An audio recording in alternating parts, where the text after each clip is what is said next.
My name is Elizabeth Pfister, and this is my data overview for Cumming Elementary, which is located in Forsyth County, Georgia. My intended audience is 3rd through 5th grade teachers and administration. Purpose of data overview is to identify strengths and weaknesses in academic data to improve and plan instructional practices, to highlight demographic and academic data for Cumming Elementary, review Georgia Milestones, English Language Arts, and Mathematics scores from 2017 through 2021 in 3rd through 5th grades to identify achievement gaps due to COVID-19 pandemic.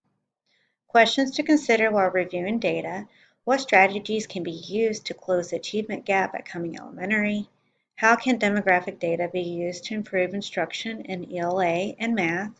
What future instructional plans are needed to move students from level 1 and 2 to level 3 and 4 on the Georgia Milestones in grades 3 through 5 at Cumming Elementary? How does the data support Cumming Elementary School improvement goals for 2021 through 2022 school year? We have a total of 90 certified teachers, with majority of our teachers having their master's degree. Majority of our teachers have 11 to 20 years worth of teaching experience. We are 97% female, with only 3% of our teaching population being male. We're not a very diverse staff. 81 of our teachers are white, 5 is Hispanic, 1 Native American, 3 multiracial. For student enrollment, we do have 973 students in 2017-2018, 1,025 students in 2018-2019, and back down to 970 students in 2020 to 2021. The increase in 2018 to 2020 is because we had 3 pre-K special needs classes added that year. As far as the drop in enrollment, I'm not exactly sure what has caused the drop, because there has not been a redistricting, nor has there been a change in growth around our area. For attendance, you can see that we have students who have missed some days.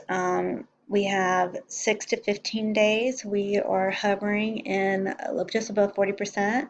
We do have some students who've missed more than 15 days who are chronic absent. I was unable to get the 2021 attendance data for the days. However, I was able to find some COVID-related absences for 2020 to 2021 school year. And for COVID medical, those are students who did have COVID. They missed 98 total days from our school. COVID quarantine, we had a total of 2,830 days of absences. For self-quarantine, 102 absences. And then students who were virtual, we only had a few teachers who taught virtual, but there was 1,324 days that students did not get on to the computer to attend lessons.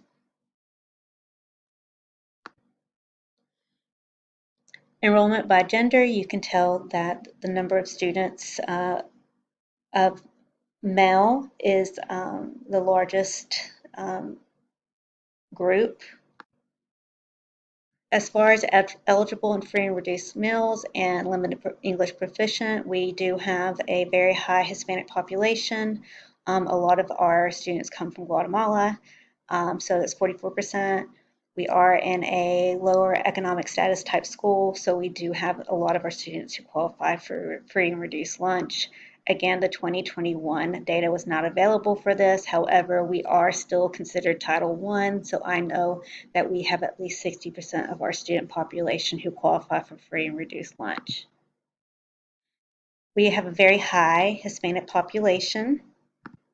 You can see the Hispanic population, we have 62% for 2021 school year, as well as our second highest is white.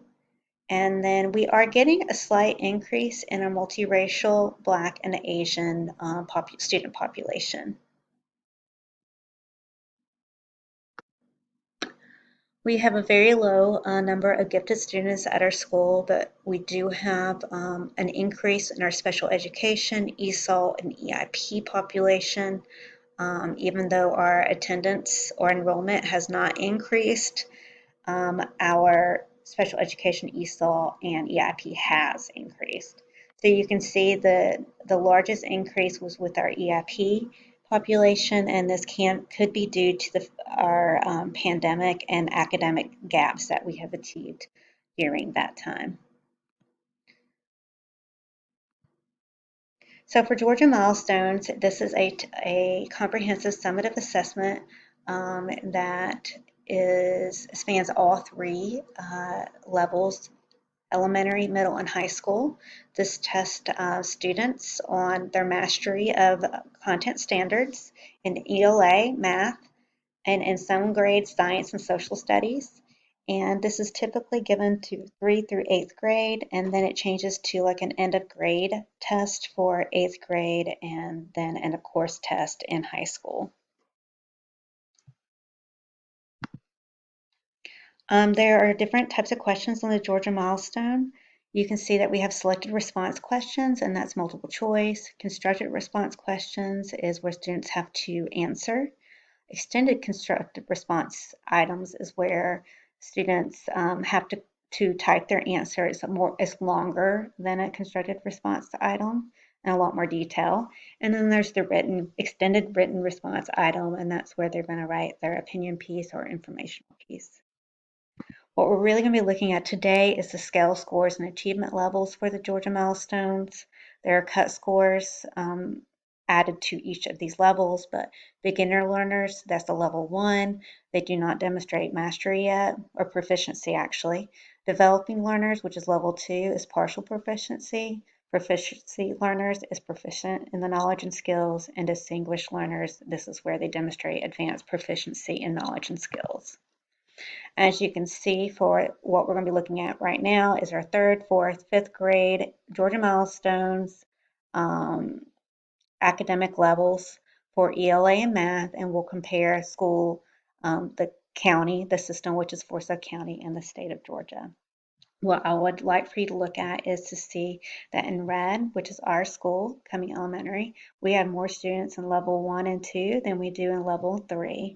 In comparison with the red and blue, that's our county, you'll notice that our school is very different than the majority of our other schools in our district. We do tend to fall behind.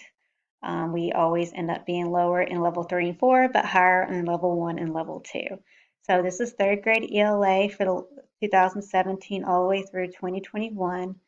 Students did not take the Georgia Milestones in 2019 to 2020. Here's 4th grade. You'll see the same thing. More students who are in level 1 and level 2 than level 3 and level 4. We'll also see an increase in 2020 to 2021 compared to the other. So like in level 2, we have 37% here, 32%. Back on levels for 3rd grade, there's 43% of the student population for 2020, 2021 was in level 1.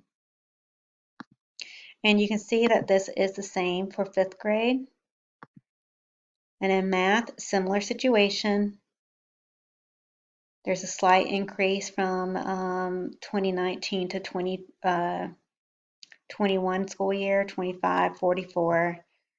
And then 4th grade, 5th grade, same thing. So this is what I wanted to show you next. This is if you were to combine level 1 and 2 and level 3 and 4.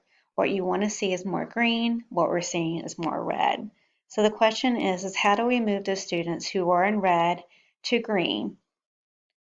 This is for 2021, 2020 Georgia Milestones in ELA and math. You'll see 3rd grade, 4th grade, 5th grade, and then maths down here.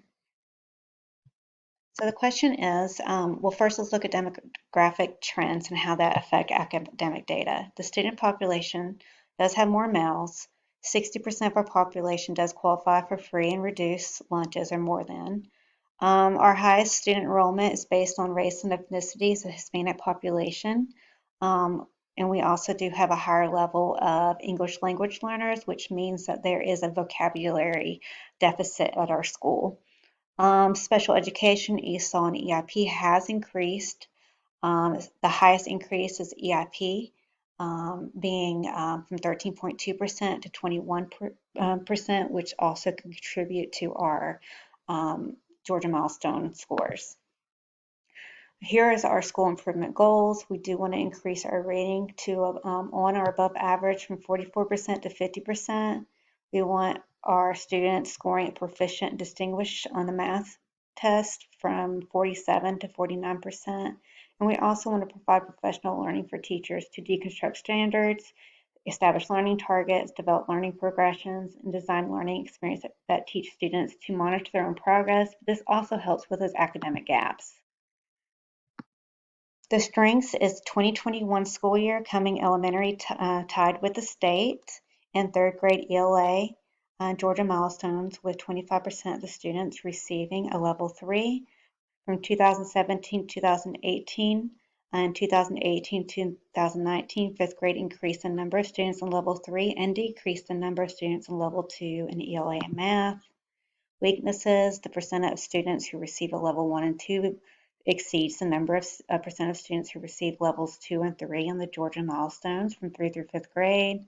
The number of beginning learners increased from 2017, 2018, 2020 on the Georgia Milestones in 3rd and 4th grade on ELA and math, and 43% of 3rd grade students were at a level 1 on a 2020 to 2021 ELA.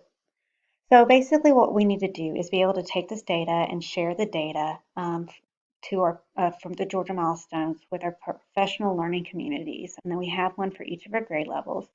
They need to engage in data-driven dialogue to analyze Georgia Milestone scores in ELA and math, and then to determine what type of ways to close those academic growths that happened because of the pandemic and that had happened before the pandemic. They also need to develop action steps and determine instructional strategies to support Tier 1, Tier 2, Tier 3 instruction. They need to develop professional learning opportunities, or we do, to support best instructional practices to support our student improvement goals for ELA and math for all learners. This could be SIOP strategies or maybe personalized learning experiences for students.